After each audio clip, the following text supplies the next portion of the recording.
আপনি কি জানেন রবীন্দ্রনাথ ঠাকুরের বিয়ে হয়েছিল তার বাড়ির একটি কর্মচারীর মেয়ের সঙ্গে? হ্যাঁ, ঠিকই শুনছেন আপনি। আজকে শোনাবো রবীন্দ্রনাথ ঠাকুরের জীবনের একটি কাহিনী, যেটি তার বিবাহকে কেন্দ্র করে। চলুন তাহলে শুরু করা যাক এই গল্প।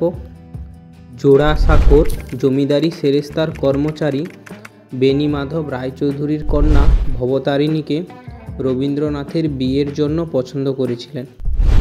রবীন্দ্রনাথের বিয়ের ঘটকালি করেছিলেন তার মামা বজেন্দ্রনাথ রায়ের পিসিমা আদ্যাসুন্দরী। 24শে অগ্রহায়ণ 1290 বঙ্গাব্দ রবিবার, ইংরেজি 9ই ডিসেম্বর 1883 বিয়ের দিন ধার্য করা হয়েছিল। এই দিন অবশ্য ঠাকুর বাড়িতে একটি দুর্ঘটনাও ঘটেছিল। রবীন্দ্রনাথের বড় বোন সৌদামিনী দেবীর স্বামী সারদা প্রসাদ গঙ্গোপাধ্যায় শিয়ালদহে মারা যান। বিয়ের দিন রবীন্দ্রনাথের বয়স ছিল 22 বছর 7 মাস 2 দিন। রবীন্দ্রনাথের ইচ্ছে অনুযায়ী এই বিয়ের অনুষ্ঠান করার সিদ্ধান্ত নেয়। তবে পাত্রপক্ষ বিয়ের জন্য পাত্রীর বাবার বাড়িতে না যাওয়ার সিদ্ধান্ত নিলে কন্যারা পাত্রের বাড়িতে আসে এবং বিয়ে সম্পন্ন হয় পাত্রের বাড়িতে। পাত্রীপক্ষ সদল বলে কলকাতায় চলে আসেন।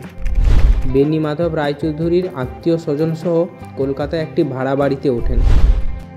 রবির জীবনীর লেখকের মতে বেণীমাধব রায়চৌধুরী সমস্ত খরচ বাবদ 60 টাকা, তাদের থাকবার বাড়ি ভাড়া বাবদ 22 টাকা খরচ বহন করেছিলেন। দেবেন্দ্রনাথ ঠাকুর বাড়ির সেরেস্তার ক্যাশ বইতে সেসব হিসাব রয়েছে। সেই ক্যাশ বই অনুসারে রবীন্দ্রনাথের বিয়ের নিমন্ত্রণপত্র ছাপা হয়েছিল এবং ডাকযোগে সেই নিমন্ত্রণপত্র বিভিন্ন জায়গায় পাঠানো হয়েছিল। রবীন্দ্রনাথ অবশ্যই দীনেশচন্দ্র সেন, নগেন্দ্র গুপ্ত প্রমুখ ঘনিষ্ঠ বন্ধুদের নিজের বিয়েতে নিমন্ত্রণ করেছিলেন নিজের হাতে লেখা একটি বিচিত্র রকমের পত্রে। কবির এই নিমন্ত্রণ লিপিতে যেটি লেখা ছিল, এবার আপনাদেরকে সেটি পড়ে শোনাব। শুনুন তাহলে। আগামী রবিবার 24শে অগ্রহায়ণ তারিখে শুভ দিনে শুভ লগ্নে আমার পরম আত্মীয় শ্রীমান রবীন্দ্রনাথ ঠাকুরের শুভ বিবাহ হইবে। আপনি তদুলপক্ষে বৈকালে উক্ত দিবসে 6 নম্বর জোড়াসাঁকোস্থ দেবেন্দ্রনাথ ঠাকুরের ভবনে উপস্থিত থাকিয়া বিবাহাদি সুদর্শন করিয়া আমাকে এবং আত্মীয়বর্গকে বাধিত করিবেন। ইতি অনুগত শ্রী দেবেন্দ্রনাথ ঠাকুর নিজে একজন ছিলেন ব্রাহ্ম ধর্মের প্রাণপুরুষ। তা সত্ত্বেও তার পুত্র রবীন্দ্রনাথের বিয়ের অনুষ্ঠান হয়েছিল খুলনা অঞ্চলের হিন্দু বিবাহ রীতি অনুসারে। দুটি কারণে এমনটি হয়েছিল বলে জানা যায়। ঠাকুর পরিবারের আদি নিবাস খুলনা অঞ্চলে এবং পরবর্তীকালে ঠাকুর পরিবারের অধিকাংশ বধূয়া খুলনা যশোর অঞ্চলের মেয়ে ছিলেন। বিয়ের আগে গায়ে হলুদ ও আইবুড়ো ভাতের স্ত্রী আচার যথা নিয়মে পালিত হয়েছিল। অবনীন্দ্রনাথ ঠাকুর তার ঘরোয়া গ্রন্থে এ সম্পর্কে লিখেছেন, গায়ে হলুদ হয়ে গেল, আইবুড়ো ভাত হবে।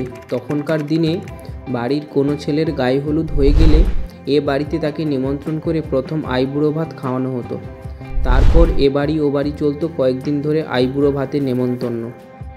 হেমলতা দেবী রবীন্দ্রনাথের বিয়ে সম্পর্কে একটি বিস্তৃত বর্ণনা দিয়েছেন।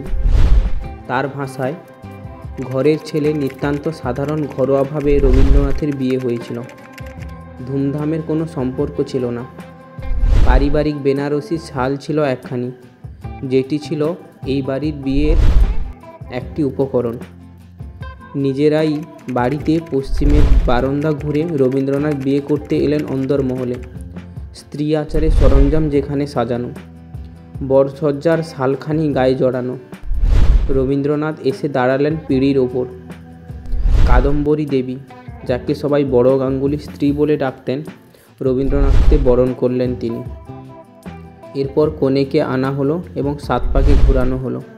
শেষে বরকনে দালানে চলল সম্প্রদান। সম্প্রদানের পর বরকনে এসে বাসরে বসলেন। রবীন্দ্রনাথের বউ এলে তার থাকবার জন্য একটি ঘর নির্দিষ্ট করা হয়েছিল আগে থেকে। বাসর বসল সেই ঘরেই। বাসরে বসেই রবীন্দ্রনাথ দুষ্টুমি আরম্ভ করলেন। ভাঁড় কুলো খেলা আরম্ভ হলো। রবীন্দ্রনাথ ভাঁড় খেলার বদলে ভাঁড়গুলো উপুর করে দিতে লাগলেন ধীরে ধীরে। তার ছোট কাকিমা ত্রিপুরা সুন্দরী বললেন, ও কি করিস রবি, ভাঁড়গুলো সব উল্টে পাল্টে দিচ্ছিস কেন? রবীন্দ্রনাথ বললেন, জানো না কাকিমা, সবচেয়ে উলট পালট হয়ে যাচ্ছে। কাকিমা আবার বললেন, তুই একটা গান কর, তোর বাসরে আর কে গান করবে, তুই এমন গাইয়ে থাকতে। রবীন্দ্রনাথ বাসরে গান জুড়ে দিলেন, আমরি লাবণ্যময়ী কেউ স্থির সৌদামিনী। হ্যাঁ, এভাবেই বিয়ে সম্পন্ন হয়েছিল রবীন্দ্রনাথ ঠাকুরের। রবীন্দ্রনাথের বিয়ের 9 দিন পর তার বিয়ের খবর সাধারণী পত্রিকায় প্রকাশিত হয়েছিল। তাহলে কেমন লাগলো আজকের এই গল্পটি শুনে?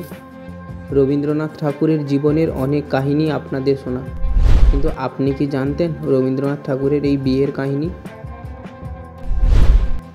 এই গল্প শুনে আপনাদের কেমন লাগলো অবশ্যই কমেন্টে জানাবেন, এবং এরকম নিত্য নতুন তথ্য পেতে আমাদের channel know the unknown fact আজই সাবস্ক্রাইব করুন, এবং ফেসবুক থেকে দেখে থাকলে পেজটিকে ফলো করুন, এবং এই সুন্দর কাহিনীটি আপনার বন্ধুদের সঙ্গে ছড়িয়ে দিন।